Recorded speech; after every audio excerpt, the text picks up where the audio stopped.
So could the Yankees and Cardinals be gearing up for a potential blockbuster trade? What do I mean? Let's get into it.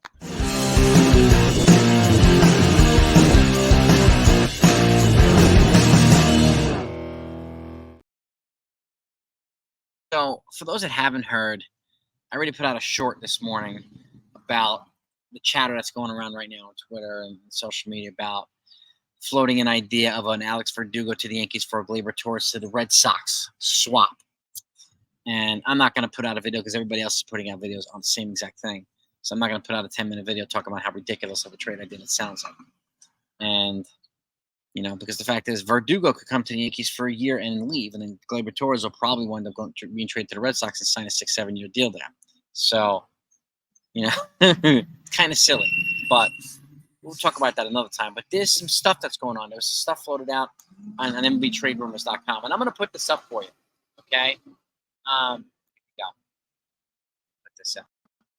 Whoa, okay, it's a little glary here. For those that can't, I don't know why that's like that. It says the Yankees have shown interest in Brendan Donovan and Alec Burleson. Okay, we know about Brendan Donovan. Okay, but Alec Burleson's another one, a teammate of Brendan Donovan's in the St. Louis Cardinals. Okay, and he also plays infield and first base. Outfield and first base. So, and he's got 5 years he was a rookie last year. So just like Anthony Volpe and some of these other guys, he has 5 years of control left. Brendan Donovan's got 4 years of control left. So if for some reason the Yankees don't get Soto and Bellinger, and I know that's the sky, right? That's the top. I know that's a lot of Yankee fans' expectations, but unfortunately, Yankee fans' expectations are not always reality. Okay?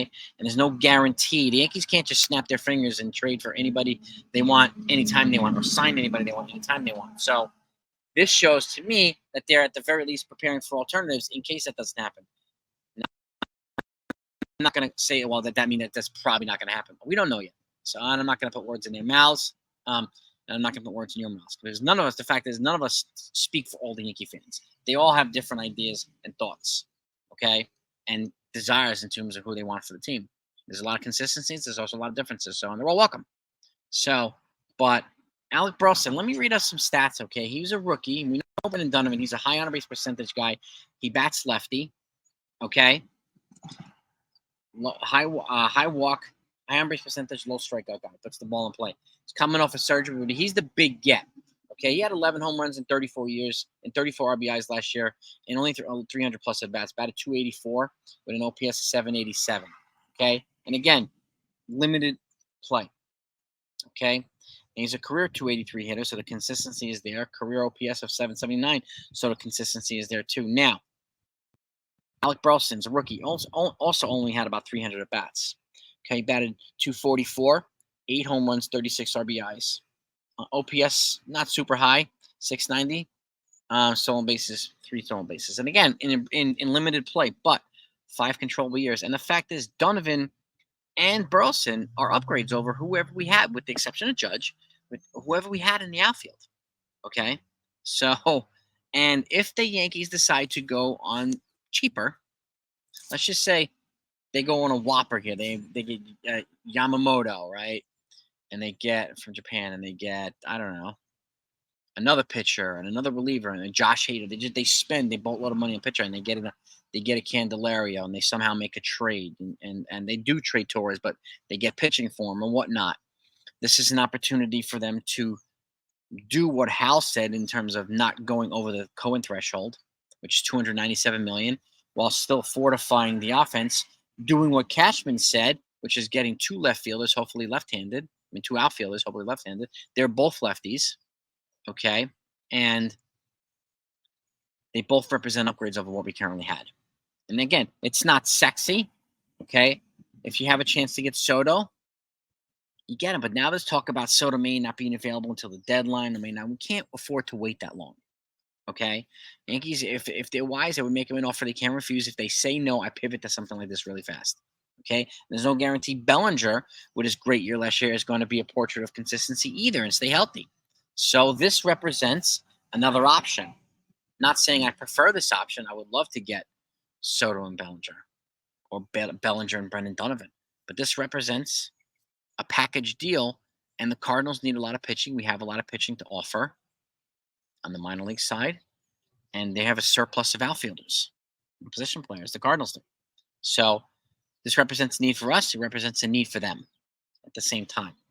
And again, this could turn out to be a blockbuster trade. You can get two position players at once, okay, and deal with the same team. And the Yankees have a good trading history with the Cardinals, a good relationship with them. So it's not like they're diving into shark-infested waters like they would be doing with Padres, okay, and with Juan Soto because he's a generational player. And again, I understand that. I believe he's my number one. I've made that clear repeatedly. He's my number one, Juan Soto. But again, waiting for him and ignoring the other positions, big mistake, especially since there's no guarantee he comes here. Okay, now that we're getting these hints dropped from Scott Boras and other people in the San Diego universe, we don't know yet. Maybe we're a little bit less confident, which could be another reason why this is being floated around right now too. And this is now it's being floated on Twitter from some baseball people. So, and again, this is not Verdugo and Kiermaier. Yeah, some on Twitter say Yankee fans' expectations are Bellinger and Soto, but what they're going to get from Cashman is Kiermaier and Verdugo. It's a direct shot at Cashman. Okay, fine, but the chances of that happening, slim to none. Slim to none. Just like the chances of Soto and Bellinger at the same time, slim to none too. Both of them at the same time, it would be fantastic, but no guarantee. But again, this trade here is intriguing to me. I want to know if it's intriguing to you. So, and if you're not subscribed to this channel, please hit that red subscribe button and hit the notification bell too while you're at it. That way, you're one of the first people in line to get stuff as it comes in. We're going to report everything in free agency, breaking news, and everything else. And I want you to be the first in the line. And I thank you so much for doing that. It means the world. I do. But this is an intriguing possibility. Again, not as flashy, not as sexy. Okay, and shout out to NFE for sharing this intel with our group chat. Okay, I'm in a group chat with some other members of the 161 Mafia, and NFE shared this with us. So special shout out to him for that. Thank you. This is attention grabbing, and the reason why it's because of the stuff we're hearing now about Soto or about Bellinger, mostly about Soto right now. You know, some of the flames being put out, some cold water being put out, and the flames being triggered by other people. So, but again, this is what happens on social media. This is what happens everywhere. Speculation, baseball people. It's just part of it. Come to the territory, especially when it comes to the Yankees. So, but let me know what you think of this. Brendan Donovan and Alec Burleson. Okay, that's and again, small sample sizes of both. Burleson's a rookie. Okay, but he's put up not too shabby numbers, but he represents an upgrade over what we had. Okay, Soto represents a monumental upgrade over everything we have, with the exception of Aaron Judge. Okay, Bellinger represents an upgrade over what we have. But again, if they're looking to go safe and get some controllable years, they get 5 with Burleson, they get 4 with Donovan. This is how they can do it in one trade. Okay, and they can recoup some of the pitching that they lose and given up in this trade by moving GLEYBER Torres for pitching, which is another idea, okay, that I personally floated as well, and I think it represents a sensible deal, even though a lot of people don't like it. And I understand why you don't like it, because he was one of the best hitters on the team on a very weak lineup. But what part of Torres' offense can we not replace? Can't be replaced in free agency. You can replace it, his offense, okay? And that's the key. That's a legitimate question to ask. Because if we couldn't replace it, it would be different. I'd feel a little bit differently probably. But we can replace it. And he's got 1 year of control left. And that's what people are mentioning. Rizzo and Stanton. Rizzo and Stanton don't have trade value. That's why they're not being proposed in trades. Okay? That's why they're not being asked about from other teams. They don't have trade value. They're older. Okay, they're not healthy all the time.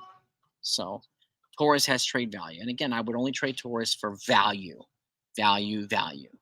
So controllable left-handed starting pitching, controllable left-handed relief pitching. I think a lefty would be a good idea, but we'll see what we can get.